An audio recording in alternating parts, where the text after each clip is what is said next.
అప్పుల బాధలు వెంటాడుతున్నాయా? అయితే 6 జేవిఆర్ వారి జాతిరత్నాలు ధరించండి.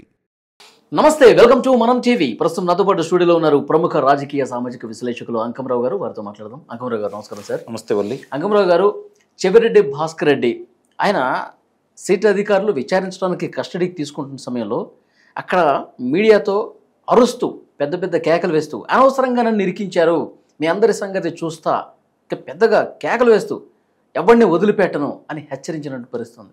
అంటే ఈ వైఖరిని ఎట్లా చూస్తారు? దొంగ దొరికిపోయాడు, అరెస్ట్ అయ్యాడు, సిట్ అధికారులు విచారిస్తున్నారు, ఇంకా లోపల ఎంత ఉందో అన్ని బయటకు లాగే ప్రయత్నం చేస్తున్నారు. ఇప్పుడు ఈ కేకలు వేయటాన్ని ఎట్లా చూడాలి?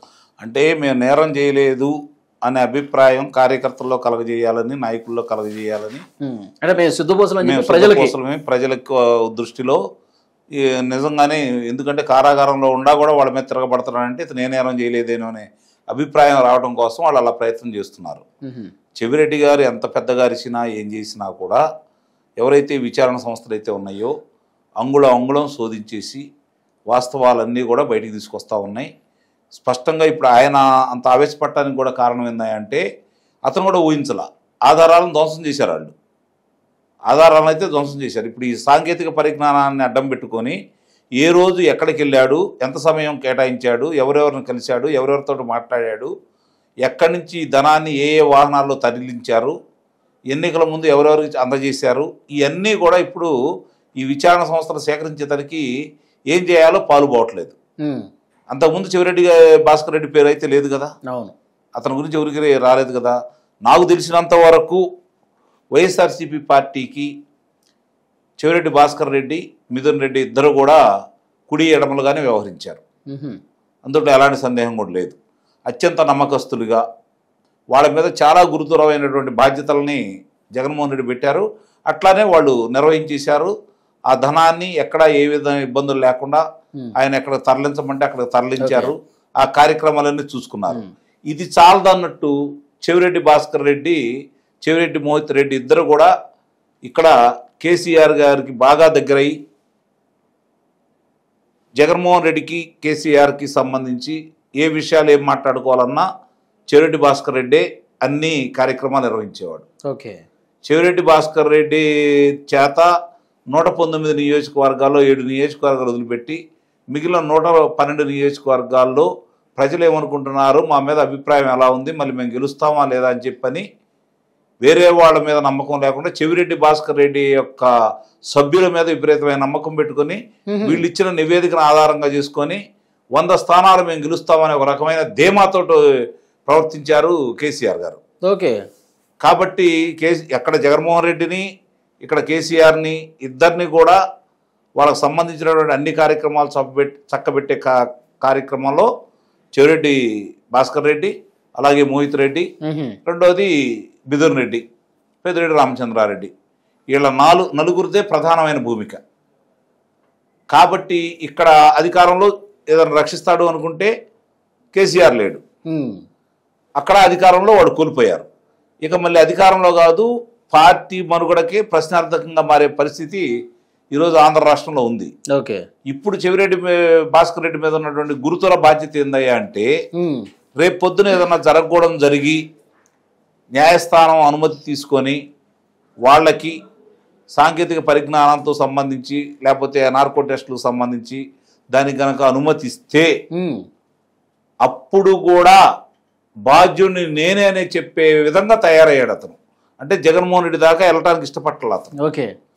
మొత్తం డీల్ మొత్తం నేనే చేశాను, అతని మీద కూడా వేసుకుంటాడు, అవసరమైతే అతని మీద వేసుకుంటాడు. మిథున్ రెడ్డి కూడా అదే పరిస్థితిలో ఉంటారు. అందుట్లో ఎలాంటి సందేహం ఏం లేదు. ఎందుకంటే ఆయన రక్షించడం కోసం ఏమైనా చేయగలడు చెవిరెడ్డి భాస్కర్ రెడ్డి. మరి అలా చేస్తే గనక అక్కడ గేట్ అంతవరకు క్లోజ్ అయితే గనక మరి తాడేపల్లి గేట్లు ఓపెన్ కావుగా, మరి ఎట్లా? నార్కో టెస్ట్లో వాళ్ళు ఏం చేయాలనుకున్నా కూడా చెప్పిస్తారుగా. అంటే వాళ్ళు అబద్ధం చెప్పినా తెలిసిపోతుంది కదా. అక్కడ అబద్ధం చెప్పే అవకాశం ఉండదు. ఒక స్థాయికి వెళ్ళిన తర్వాత ఆ పరీక్షలలో వాళ్ళకి వాళ్ళు వాస్తవాలు బయట పెట్టాల్సిన పరిస్థితి. ఆధారాలు ముందు పెట్టి, ఆధారాలు కాదు, ఒక ద్రవాన్ని అంటూ లోనకు పంపిస్తారు. అప్పుడు లోన్ అంతా అప్పటికున్నటువంటి ఆలోచన విధానం అంతా పోయి వాళ్ళు అడిగిన ప్రశ్నలకు మాత్రమే వాళ్ళు తెలిసిన సమాధానం చెబుతారు. వాస్తవాలు బయటకు వస్తాయి. అందుకే దాన్ని ఎక్కువ మంది ఒప్పుకోరు చేయటానికి. ఒకవేళ విచారణ సంస్థలు ముందుకు వచ్చి న్యాయస్థానం అనుమతి తీసుకున్నా వీళ్ళు ఏదో కూడా అడ్డుపనులు వేసి తప్పించుకోవడానికి ప్రయత్నం చేస్తూ ఉంటారు. కాబట్టి దాంట్లో వాస్తవ విషయాలన్నీ బయటకు వస్తాయి. లేదు అలాంటి పరిస్థితి లేకుండా ఇంకా ఆధారాలన్నీ ముందు పెడితే ఇప్పుడు వీళ్ళు ఏం చెబుతున్నారు, ఇప్పుడు ఎందుకు ఆ పరీక్షలు చేయాలని విచారణ సంస్థలు భావిస్తుంది, వాళ్ళు సహకరించట్లేదు. కాబట్టి వాళ్ళందరూ ఒకటేది, మాకు తెలియదు, మర్చిపోయాము, గుర్తులేదు, అంతే ఇదే చెబుతున్నారు. మాకేంటి సంబంధం. ఇప్పుడు వాళ్ళు ముందు పెడుతున్నారు. ఇప్పుడు చెవిరెడ్డి భాస్కర్ రెడ్డి ముందు అతను ఎక్కడెక్కడ తిరిగింది, ఏ ఏ ప్రదేశాలకు వెళ్ళింది, ఎంత ధనాన్ని ఎక్కడ చేరవేసింది, వాళ్ళ అనుచరులు 8,30,00,000 రూపాయలు జగ్గేపేట దగ్గర ఏ వాహనంలో తరలిస్తుంటే పట్టుకుంది, ఇవన్నీ అడుగుతారు. అడిగినప్పుడు ఏం చెబుతాడు, నాకు తెలియదు, గుర్తులేదు. అవి ముందు పెడతారు ఆధారాలు, మాట్లాడరు. వాళ్ళు చేస్తున్న పని అది. నోరు తెరిస్తే మాకు తెలియదు, గుర్తులేదు, మర్చిపోయాం, లేదు ఆధారాలు ముందు పెడితే మౌనం. ఓకే. కాబట్టి మౌనం అనేది అర్ధాంగీకారం అన్న విషయం వాళ్ళు మర్చిపోతున్నారు. ఇప్పుడు న్యాయస్థానాల్లో కూడా అట్లాంటి వీళ్ళందరూ చెప్పేసి న్యాయస్థానాలకు సంబంధించి వాళ్ళు అన్ని వివరాలు కూడా పొందుపరిచి మొట్టమొదటి అసలు ఎక్కడ బయలుదేరింది ఇది, ఎవరు దీనికి కారకులు అని చెప్పని బయటికి తీస్తున్నారు. ఇప్పుడు ఈ కూటమి ప్రభుత్వం చేయాల్సినటువంటి ఇంకొక మంచి పని ఏందా అంటే మంచి పనే కాదు, చాలా కఠినతరమైన పని కూడా అది. ఏదైతే గత ప్రభుత్వంలో ఈ కల్తీ మద్యం తాగొచ్చు, లేకపోతే ఈ మారక ద్రవ్యాలు కలిపినటువంటి మద్యం తాగి 30,000 మంది పైచిలకు చనిపోయారనే మాట ఏర్పడతా ఉంది. కాబట్టి ఆ వివరాలన్నీ కూడా బయటికి తీసుకొచ్చేసి ఏదైతే వైద్యశాలల నుంచి ధృవీకరణ పత్రాలు ఏదైతే వస్తాయి ఇందువల్ల చనిపోయారని, అన్నీ రాకపోయినా సహజ అంటే మరణాలు ఇళ్ళ కాడ చనిపోయిన వాళ్ళు ఉంటారు కదా, మామూలుగా వైద్యాలయాలకు వచ్చిన వాళ్ళు ఇదైతే పొందుపరిచి ఉంటుంది. అవును, ఇంటికాడ చనిపోయిన వాళ్ళకైతే ఉండదు కదా కనీసం. కానీ వాళ్ళు వైద్యం చేయించుకునే వాళ్ళు ఉంటారు కదా కొంతమంది, ఇందులో చనిపోకముందు ఏ అంశాల్లో వాళ్ళ చనిపోవడానికి కారకులయ్యారు, వాళ్ళ ఏ శరీర భాగాలు ఎట్లా ఫెయిల్ అయింది, వివరాలన్నీ కూడా దాంట్లో పొందుపరిచి ఉంటాయి. కాబట్టి అవన్నీ సేకరించి దానికి బాధ్యులు వీళ్ళే. కాబట్టి దాని మీద కూడా తీవ్రమైన చర్యలు తీసుకొని వీళ్ళ ద్వారా ఆ బాధితుల కుటుంబాలకి, చనిపోయిన కుటుంబాలకి, ఇప్పుడు ఇంకా వైద్యశాలల చుట్టూ తిరుగుతున్నటువంటి కుటుంబాలకి నష్టపరిహారం చెల్లించే బాధ్యత కూడా ఈ కూటమి ప్రభుత్వం తీసుకోవాలి. అవును, లిటరల్గా అప్పుడు మందు తాగి సార్ నాసిరకం అనేటువంటి మద్యం అప్పుడు అక్కడ వాళ్ళ దుకాణాల్లో పెట్టారు. ప్రభుత్వ హత్యలే అని చెప్పాలి. నిస్సందేహంగా అదే నేను చెబుతుంది. దాన్ని అందుకే తీవ్రంగా పరిగణించాలి. కొంచెం కష్టతరమైనా సరే వీళ్ళు ముందుకెళ్ళేసి, ఎందుకంటే ఇది మామూలు విషయం కాదు. డబ్బులు సంపాదించడం వేరు, ఏదన్నా ఒక వ్యక్తిని మోసం చేయటం వేరు.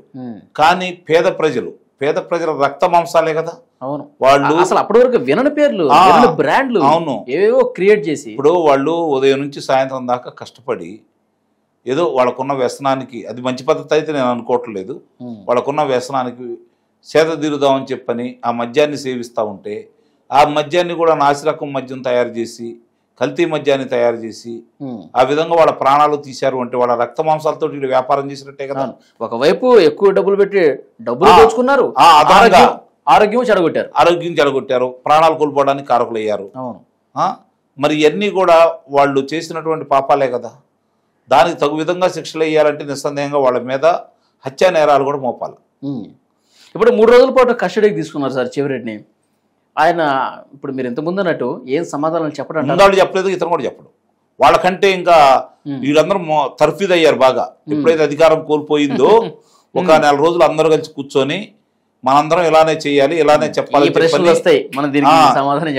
ఏ సమాధానం చెప్పాలా, అంతకుమించి ఒక్క మాట చెప్పినా కూడా మనం ఇబ్బంది పడిపోతామని చెప్పిన నిర్ణయానికి వచ్చారు. కాబట్టి వాళ్ళు ఆ విధమైన తర్ఫీదు పొందే వచ్చారని అయితే నేను, అందుకేనా జగన్మోహన్ రెడ్డి గారు చాలా కాన్ఫిడెంట్ గా నిస్సందేహంగా, కానీ తప్పించుకోలేని పరిస్థితి, మన వరకు రాదు, మనం అరెస్ట్ అయ్యే పరిస్థితి అదే.